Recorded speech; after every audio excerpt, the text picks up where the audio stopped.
Bonjour et bienvenue sur ma toute nouvelle chaîne YouTube, donc dans le prolongement de la page Facebook Les Tarots et Oracles Merveilleux.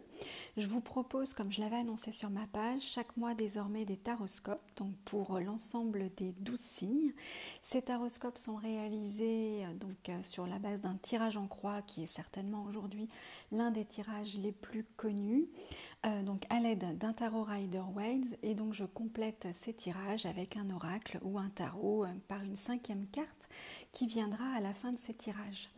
Je vous rappelle aussi, si vous ne l'avez pas vu sur Facebook, que lorsque je publie ces tirages sur YouTube et que je relais donc l'info sur Facebook, j'organise un concours qui vous permet de gagner l'un des 3 tirages proposés sur ma page. Donc n'hésitez pas à me rejoindre sur Facebook et donc à participer à ce concours.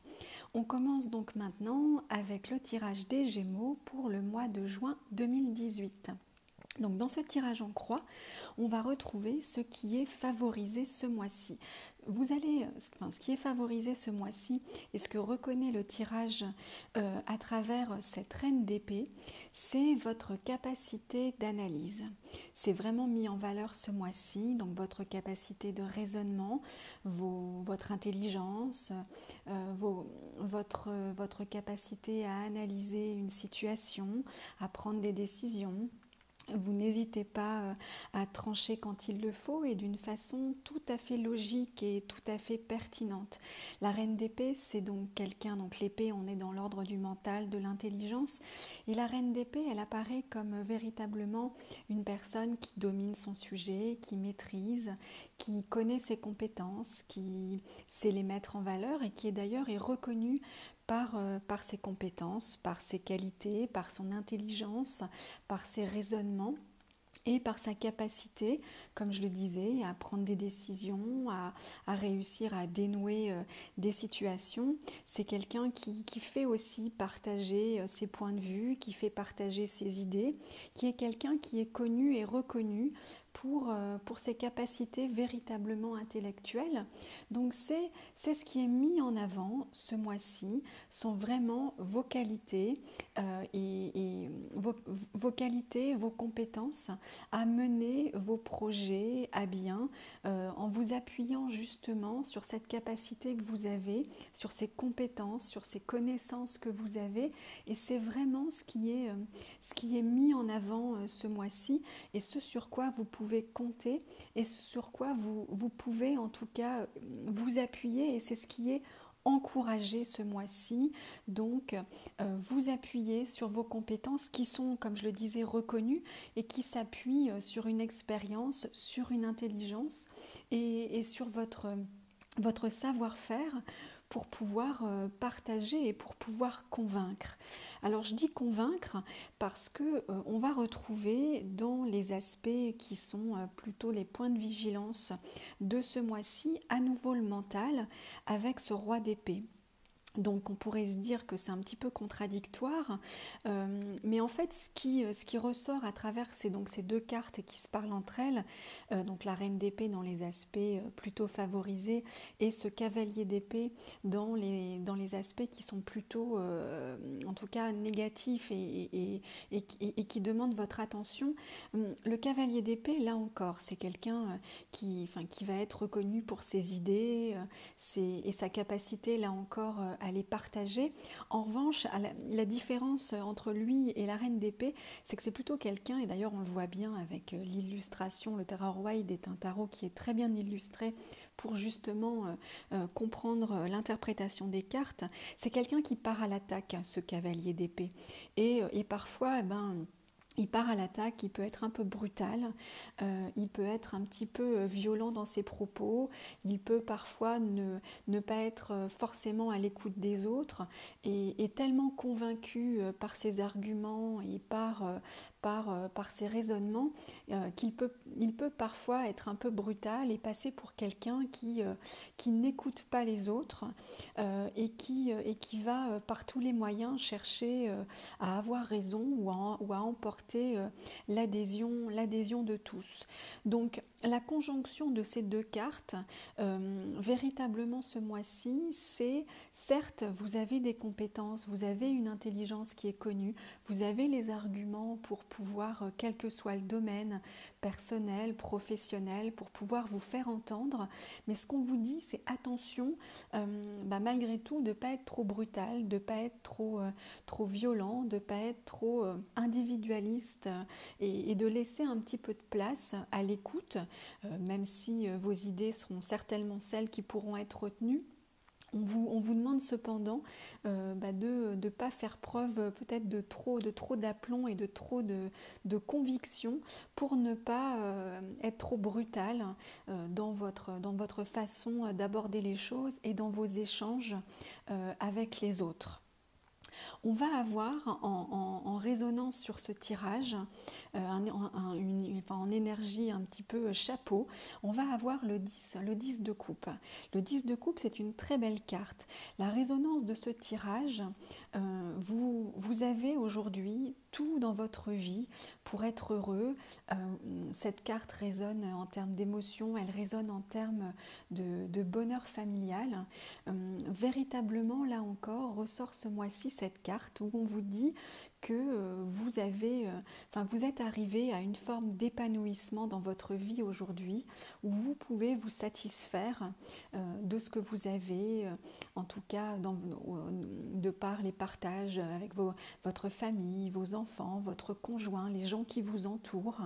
Il y a véritablement une forme d'accomplissement autour de vous dont vous pouvez, si ce n'est pas le cas, prendre conscience, puisque elle est là, en tout cas émotionnellement.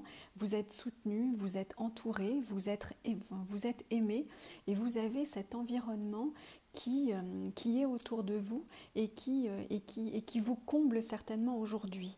Alors, qui vous comble certainement aujourd'hui, même si on va avoir aussi en résonance avec ce 10 de coupe le 5 de denier. Le 5 de denier, c'est une carte qui est un petit peu synonyme de manque. Donc là, on est sur le registre du matériel, du financier. Ce que peuvent nous dire ces deux cartes qui se parlent entre elles, c'est que malgré peut-être cet accomplissement, ce bonheur familial ou en tout cas la réussite que vous pouvez avoir, vous ressentez des manques.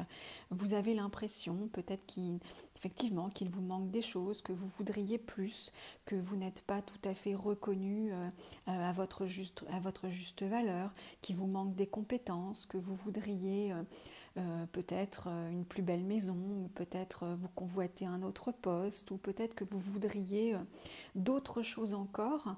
Ce que semblent nous dire ces cartes, c'est que vous avez les compétences aujourd'hui pour pouvoir évoluer dans votre vie, pour pouvoir prendre les décisions qui s'imposent, ou en tout cas vous avez véritablement de quoi vous appuyer pour pouvoir évoluer.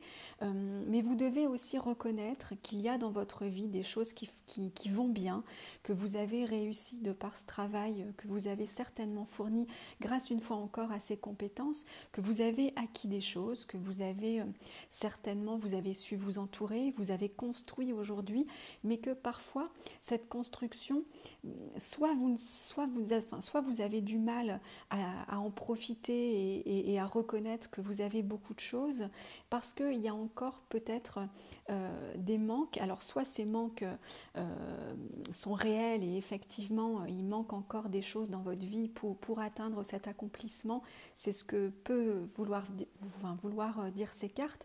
Soit on vous invite à, non pas à vous contenter de ce que vous avez, mais parfois il est bon aussi de regarder ce qu'on a.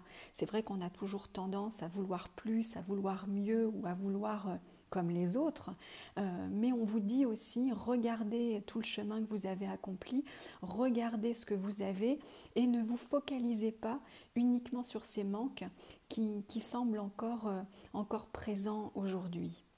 En cinquième carte, donc j'ai tiré une carte qui est issue du tarot Oshozen, qui est une relecture philosophique du tarot de Marseille, et on va trouver donc comme carte le conditionnement. Le conditionnement, vous le voyez sur cette carte qui est très joliment illustrée, on a ce lion au milieu des moutons. Cette carte, elle signifie parfois la nécessité de sortir du conditionnement. Qu'est-ce que c'est le conditionnement? C'est de sortir des modèles qui sont parfois les modèles de notre éducation ou parfois des modèles comme on nous a imposé comme étant la réussite. Donc il faut travailler de telle manière, disons qu'on accomplit sa vie en suivant tel ou tel schéma. Ça peut être un conditionnement de la société, un conditionnement professionnel ou un conditionnement personnel qui nous amène parfois à prendre des chemins ou à prendre des décisions ou à avoir des attentes dans nos vies qui sont ceux de la société et qui ne sont pas forcément les nôtres. Cette carte, elle nous dit, en tout cas, elle évoque la nécessité d'être soi-même, de se poser ses propres questions pour sortir justement comme ce lion du troupeau et finalement de se poser les questions sur qu'est-ce que je veux moi vraiment? Est-ce que les choix que je fais m'ont été imposés par mon éducation, par mon environnement? Est-ce qu'ils répondent réellement à ce dont j'ai besoin moi aujourd'hui? C'est un peu le message de cette carte qui peut d'ailleurs résonner avec ce que je vous disais, avec ce sentiment parfois d'avoir réussi beaucoup de choses, mais on est toujours en train peut-être de chercher ce qu'on n'a pas ou peut-être de chercher ce que l'on pense nécessaire d'acquérir sans toujours se satisfaire du chemin qu'on a déjà parcouru ou de ce qu'on a déjà obtenu. En tous les cas, cette carte vous invite peut-être à regarder ce dont vous avez besoin réellement aujourd'hui pour pouvoir vous accomplir vous réellement et peut-être vous satisfaire de tout le chemin que vous avez déjà parcouru. Voilà, j'espère que ce tirage aura su vous apporter quelques éclairages pour ce mois. Je vous dis donc au mois prochain et n'hésitez pas entre-temps à me rejoindre sur ma page Facebook et pour toute question qui serait plus personnelle, vous pouvez me joindre là aussi sur Facebook ou par mail. À bientôt.